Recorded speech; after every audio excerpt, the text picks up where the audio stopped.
Hello students of class 11 কঠিন ও তরল পদার্থের প্রসারণের থিওরি পোরশনের এটা লাস্ট ভিডিও লাস্ট থিওরি পোরশনটা আমাদের বাকি রয়েছে সেটা হচ্ছে জলে ব্যতিক্রান্ত প্রসারণ। তো এই টপিকটা পুরোটাই আমাদের পড়া রয়েছে নবম শ্রেণীর ভৌতবিজ্ঞানে। যখন তোমরা মনে করো দেখো তাপ অধ্যায়টা পড়েছিলে, তো সেই সময়ও কিন্তু তোমরা এই জিনিসটা পুরোটাই আলোচনা হয়েছে। তো এটা 11-এ খুব বেশি ইম্পর্টেন্ট না হলো, সিলেবাসে যেহেতু রয়েছে আমাদের পড়া কর্তব্য, ওই জন্য এটা একটু আলোচনা করছি। তো নাম থেকে বুঝতে পারছো ব্যতিক্রান্ত প্রসারণ, আমরা ইংলিশে বলি একে অ্যানোমালাস এক্সপেনশন অফ ওয়াটার। তো ব্যতিক্রান্ত কেন কেন অ্যানোমালি আছে এর মধ্যে, এবং কেন আছে সেটা অবশ্য আমাদের সিলেবাসে নেই, কিন্তু অ্যানোমালাস এক্সপেনশন কি, তার কি প্রভাব জলচর প্রাণীর ক্ষেত্রে এবং ভ্যারিয়েশনটা কিভাবে হয় সেটা লেখচিত্র এঁকে আমাদের আলোচনাটা কিন্তু করে নিতে হবে। তো সবচেয়ে প্রথমে বলি নরমালি কি হয় যখন উষ্ণতা বৃদ্ধি করা হয়, যে কোনো তরল হোক না কেন, আমি কঠিনের কথা বলছি না কারণ যেহেতু চ্যাপ্টার হচ্ছে তরল পদার্থের প্রসারণ, তো যে কোনো তরলের ক্ষেত্রে কি হয় তার আয়তন বৃদ্ধি পায়। আমরা এটাও জানি যে ঘনত্ব হয় ভর বাই আয়তন। তাহলে যত উষ্ণতা বাড়াবো তত আয়তন বাড়ার কথা, নরমালি যে কোনো তরলের ক্ষেত্রে যেটা হয়। তাহলে উষ্ণতা বৃদ্ধির সঙ্গে সঙ্গে আয়তন বৃদ্ধি হবে এবং ব্যস্তানুপাতিক সম্পর্ক যেহেতু ঘনত্বের সঙ্গে রয়েছে সেই জন্য ঘনত্ব হ্রাস পাবে। তো এটা নরমালি হওয়া উচিত। কিন্তু জলের ক্ষেত্রে কি হয়, 0 ডিগ্রি সেলসিয়াস থেকে 4 ডিগ্রি সেলসিয়াস অবধি আয়তন হ্রাস পায়। তো এটাই অ্যাবনর্মাল বিহেভিয়ার। কিন্তু 4 এর পর তখন কিন্তু নরমালি যেটা হওয়া উচিত বৃদ্ধি পায়। তাহলে 0 থেকে 4 অবধি যে হ্রাস পাচ্ছে, তাহলে 4 এ কি হবে না, আয়তন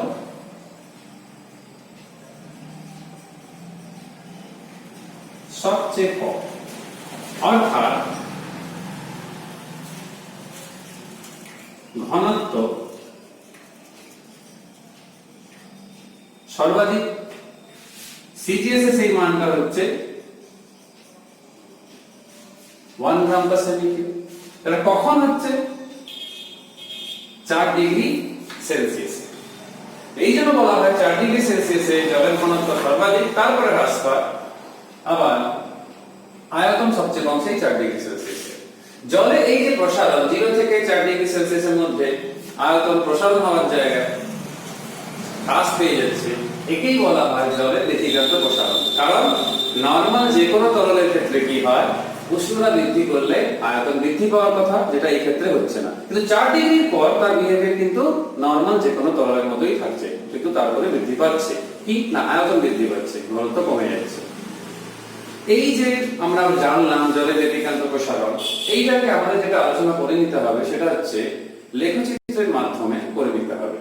তো সেটা কিভাবে আমরা আলোচনা করব না, একটা লেখচিত্র আমরা ড্র করব জাস্ট বোঝার জন্য। গ্রাফটা যদি পরীক্ষাতে কোনোভাবে লাগে, এই দিকে আমরা উষ্ণতা,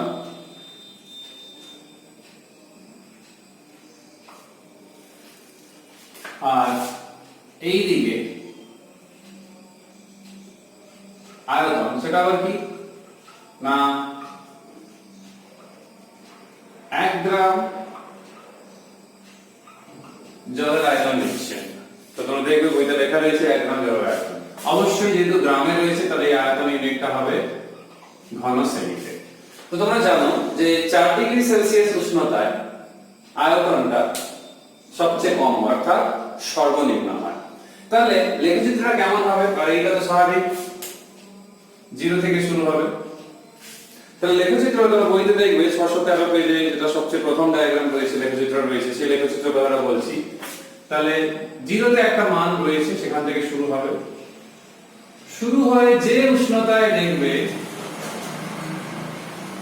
আয়তন সবচেয়ে কম হচ্ছে, অর্থাৎ থিওরিটিক্যালি 0, তো সেই ভ্যালুটা কিন্তু তোমরা বইতে লক্ষ্য করে দেখবে সেটা 0 নয়, কারণ হচ্ছে আয়তন 0 হলে তো ঘনত্ব ইনফিনিটি হয়ে যাবে।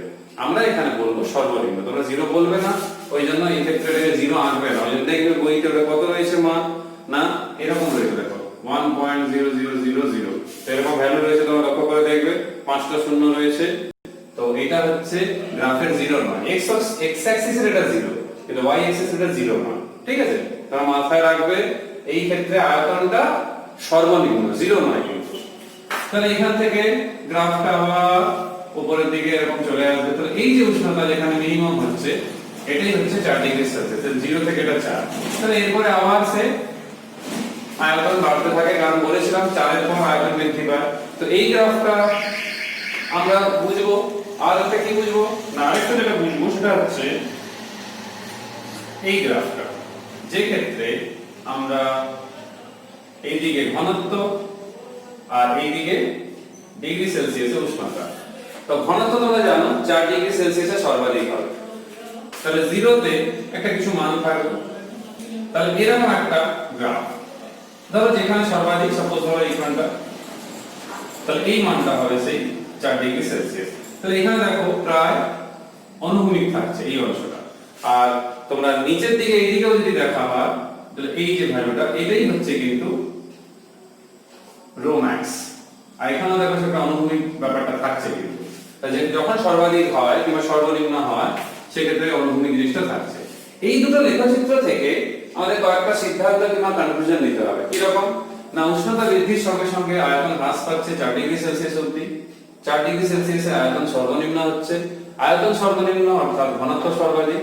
4 ডিগ্রি সেলসিয়াসের পরে উষ্ণতা যখন বৃদ্ধি করা হচ্ছে জলের ক্ষেত্রে, তখন আমরা লক্ষ্য করে দেখছি যেটা সেটা কি না, উষ্ণতা বৃদ্ধির সঙ্গে নরমাল যে কোনো তরলের যেরকম বিহেভিয়ার কিংবা আচরণ সেরকমই হচ্ছে, উষ্ণতা বৃদ্ধি পাচ্ছে, আয়তন কিন্তু বৃদ্ধি পাচ্ছে।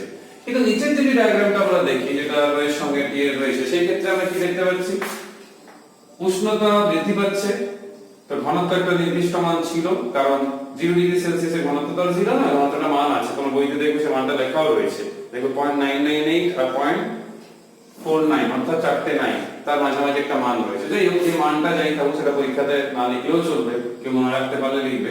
তাহলে সেই ভ্যালু থেকে যত উষ্ণতা বৃদ্ধি করা হলো 4 ডিগ্রি সেলসিয়াস অবধি, ঘনত্ব ধীরে ধীরে বেড়ে বেড়ে বেড়ে ম্যাক্সিমাম হয়ে গেল। কিন্তু 4 ডিগ্রি পর কি হচ্ছে, আয়তন বৃদ্ধি পায়, তাহলে ঘনত্ব আর বাড়বে না, সেজন্য দেখো ঘনত্ব ধীরে ধীরে ধীরে হ্রাস পাচ্ছে। তো এটা আমি গ্রাফটা ছোট করে এঁকেছি বলে, তাহলে এটা কি হবে, ধীরে ধীরে ধীরে ধীরে কমতে থাকবে।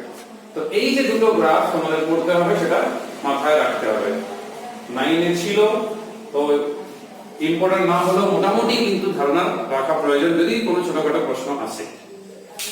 এইবারে যেটা আমরা আলোচনা করব, যেটা ক্লাস 9 এ তোমরা খুব ভালো করেই পড়া ছিল, সেটা হচ্ছে কি, জলের ব্যতিক্রান্ত প্রসারণের জন্য জলচর প্রাণীগুলো যারা নদ নদীতে কোনো জলাশয় কোনো ভাবে থাকছে, স্পেশালি শীত প্রধান দেশে, তো তারা কি, তাতে তারা কি অ্যাডভান্টেজটা পাচ্ছে তাদের জীবন ধারণের জন্য।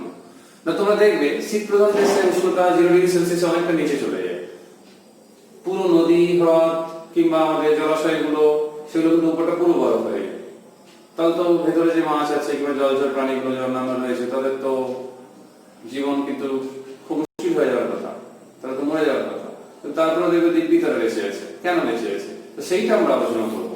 সাপোজ এইটা হচ্ছে একটা জলাশয়, এরকম একটা ধরো, সাপোজ এটা সিম্পল ভাবে বলতে চাইছি কি, এটা একটা জলাশয়। এই যে জলাশয়টা আছে,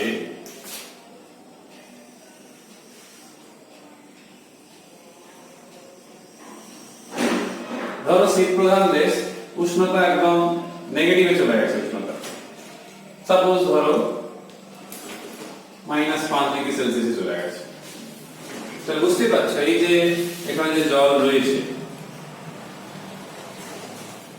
তাহলে -5 ডিগ্রি সেলসিয়াসে চলে গেছে উষ্ণতা, তাহলে এই জলাশয়ের উপরের দিকে স্তরের যে জল আছে তো সেগুলো কি খুব ঠান্ডা হয়ে গেছে। ঠান্ডা হয়ে যাওয়া মানে ভারী হয়ে যাওয়া, তোমরা দেখবে তো ঠান্ডা হয়ে যাওয়া মানে ভারী হয়ে গেছে, ভারী হয়ে কি হবে, সেগুলো নিচের দিকে নামতে শুরু করবে। তো ভারী হয়ে ঠান্ডা হয়ে ভারী হয়েছে, নিচের দিকে নামছে। নিচের দিকে যে জলগুলো রয়েছে, যদি আমি এরকম স্তর ওয়াইজে যদি ভাগ করে বলি, এরকম যদি স্তর ওয়াইজে যদি ভাগ করে দিই, তাহলে নিচের দিকে জল যেগুলো থাকছে সেগুলো একটু উষ্ণ অর্থাৎ একটু গরম, তার মানে কি তারা হালকা। তাহলে এই ভারী ঠান্ডা নিচের দিকে আর উষ্ণ এবং গরম যে জলটা নিচের দিকে রয়েছে সেটা হালকা, সে উপরের দিকে উঠে আসছে। তাহলে দেখো একটা পরিচলন স্রোতের তৈরি হচ্ছে। কতক্ষণ এরকম স্রোতের চলন থাকবে না, যতক্ষণ ঘনত্ব সর্বাধিক নিচে না হচ্ছে। তো যেহেতু জল ঘনত্ব সর্বাধিক কততে হবে, 4 ডিগ্রি সেলসিয়াসে হবে। যখন 4 ডিগ্রি সেলসিয়াসে ঘনত্ব সর্বাধিক হয়ে যাবে তখন আর পরিচলন, এই উপর নিচে পরিচলনটা হবে না। তাহলে উপরে যে জল থাকছে সেগুলো কি হচ্ছে না, ঠান্ডা এবং ভারী হচ্ছে। কিন্তু যখন ঘনত্ব এখানে সর্বাধিক হয়ে যাবে তখন সেই যে ঠান্ডা এবং ভারী অর্থাৎ বরফ, যেগুলো এখানে এই যে আস্তরের মতো পড়ে যাচ্ছে, যেটা এখানে এইটাই হচ্ছে বরফ, তো সেইটা আর বেশি নিচের দিকে নামতে পারবে না, কারণ অলরেডি ঘনত্ব সর্বাধিক হয়ে গেছে। তো সেই বরফগুলো কি হবে, হয়তো চৌড়া হয়ে যাবে কোটির মতো, সেটা উপরে একটা আস্তরণ তৈরি করে দিচ্ছে। এবারে যত আমরা নিচের দিকে যাব কিরকম হবে, 0 degree, 1 degree, 2 degree, 3 degree, 4 degree. তো বইতেও দেখবে ডায়াগ্রাম রয়েছে 613 পেজে, দেখবে তোমরা রয়েছে সেখানে। তাহলে এরকম আমরা দেখতে পাবো 0 degree Celsius, 1 degree Celsius, 2 degree Celsius, 3 degree Celsius, 4 degree Celsius. তার মানে এইখানটা পরপর উষ্ণতা বেড়ে সেখানে 4 ডিগ্রি সেলসিয়াসে থেকে যাচ্ছে, যেহেতু ঘনত্ব সর্বাধিক হয়ে গেছে। আর এমনিও বরফ জলের থেকে কি হালকা, সেই জন্য সুন্দর উপরে ভেসে থাকে। তাহলে উপরটা থাকছে, আবার অক্সিজেন যেহেতু এখানে জলের মধ্যে দ্রবীভূত অবস্থায় থাকছে, যেহেতু কঠিন অবস্থায় জল পরিণত বরফ হয়নি নিচে একটা, যে জলচর প্রাণীগুলো রয়েছে, সে মাছ হোক কি যে প্রাণী, তারা কি করছে না সহজে সেখান থেকে জলের দ্রবীভূত অক্সিজেনটাও গ্রহণ করতে পারছে। আর জলটা যেহেতু কঠিন হয়ে যায়নি, তারা কিন্তু সুন্দর জীবনযাপন তার ভিতরে করতে পারছে। তার উপরটা বরফ ভাসছে কিন্তু নিচটা বরফ হতে পারে, এটা কখনো হবেও না। এটা জলের ব্যতিক্রান্ত প্রসারের জন্যই সম্ভব, কারণ জলের ঘনত্ব 4 ডিগ্রি সেলসিয়াস সর্বাধিক হয়। তাহলে এইটা 4 ডিগ্রি সেলসিয়াসে জমে থাকবে। তার মানে কি 4 ডিগ্রি সেলসিয়াসে তার বরফ তৈরি হবে না, জমে থাকবে মানে এখানে পড়ে থাকবে। তা 4 ডিগ্রি সেলসিয়াসে সে তরল অবস্থাতেই থাকবে, কারণ জলের যে হিমাঙ্ক সেটা হচ্ছে কিন্তু 0 ডিগ্রি সেলসিয়াস। জলের হিমাঙ্ক 0 ডিগ্রি সেলসিয়াস মানে বুঝতেই পারছো যে এটা তো 0 ডিগ্রি সেলসিয়াস হয়, তাই এটা কিন্তু জমে থাকবে না। তাহলে এই জন্য অত সহজে কিন্তু জলচর প্রাণীগুলো থাকতে পারছে। তাহলে জলের এই ব্যতিক্রান্ত বিহেভিয়ারটা কিংবা আচরণটা জলচর প্রাণীর ক্ষেত্রে কিন্তু একটা আশীর্বাদের মতো, ওই জন্য তারা কিন্তু সহজে থাকতে পারছে শীত প্রধান দেশের ক্ষেত্রে স্পেশালি। তো এটা তোমরা পড়বে, থিওরি আর এই চ্যাপ্টারে নেই। তোমরা এখানে গাণিতিক উদাহরণ রয়েছে, মোট 13টা রয়েছে। আমি চাইবো তোমরা 13টাই দেখো, না অনুশীলনী অঙ্ক করতে সমস্যা হবে উদাহরণ না দেখলে। হর্সে যে প্রশ্নগুলো রয়েছে তার মধ্যে 616 পেজ থেকে রয়েছে। 1 এর দাগ, 2 এর দাগ, ইম্পর্টেন্ট গুলো বলছি, 1 2 4 5 6 7 8 একটু বেশি ইম্পর্টেন্ট, 10 11 13 14 15 16 19 21 22, আর 620 পেজে 26 27 28। এই 27 28টা গুরুত্বপূর্ণ প্রশ্ন তোমরা প্রশ্ন বিদ্যাতেও পাবে। চ্যাপ্টারের ফর্মুলা নিয়ে আমরা নেক্সট ভিডিওতে আলোচনা করে নেব।